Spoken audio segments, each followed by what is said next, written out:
Aujourd'hui, on va faire une visite de contrôle dans les égouts de Moutier. Donc, depuis quelques années, il y a eu un séparatif qui a été effectué avec l'eau de pluie et les eaux usées. Mais avant, les égouts étaient drainés par le ruisseau de Tours, qui est toujours en service. Donc, l'eau arrive derrière le prétoire et séparée en deux parties. Une qui draine de l'eau jusqu'ici, en partant par le square, les 4 chemins jusqu'à la station d'épuration. Et une autre partie du ruisseau est détournée et elle passe sur la partie de la colonne de l'avenue de la Chaudane et se rejoignent au même endroit pour se réunir ici et se retourner dans l'Isère.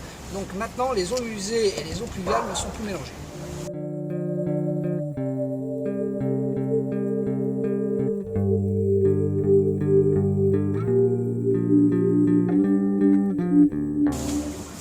À l'époque, les OOX se faisaient couramment.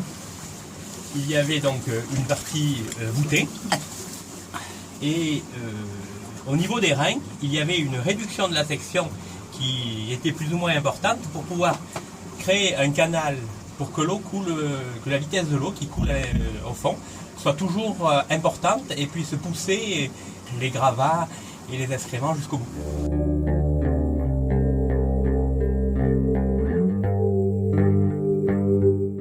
Ici, l'ouvrage de déversement en cas de forte pluie. Lorsqu'il pleut beaucoup à Moutier comme dans toutes les villes, l'assainissement n'est pas forcément unitaire de partout. On a des eaux pluviales qui se retrouvent dans les réseaux d'eau usée, qui viennent surcharger les stations de pompage, qui ne peuvent pas forcément tout accepter et tout faire transiter jusqu'à la station d'épuration. Ici, vous avez un ouvrage qui permet de déverser en cas de surplus les eaux sales directement sur le réseau pluvial et nous avons donc un déversoir d'orage qui dessert à peu près 1500 personnes à Moutier.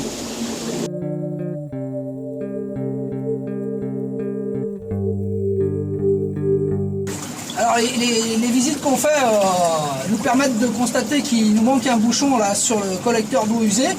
Donc ça leur arrive de se retirer par le phénomène, quand on fait le débouchage avec des camions à haute pression, ça arrive à faire débourrer le bouchon.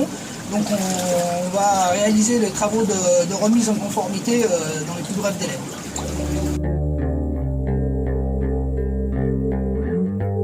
C'est un raccordement des eaux usées qui a été endommagé.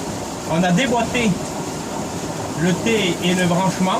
Certainement que la pression a été importante parce que le T sur le collecteur a été poussé et a changé de direction.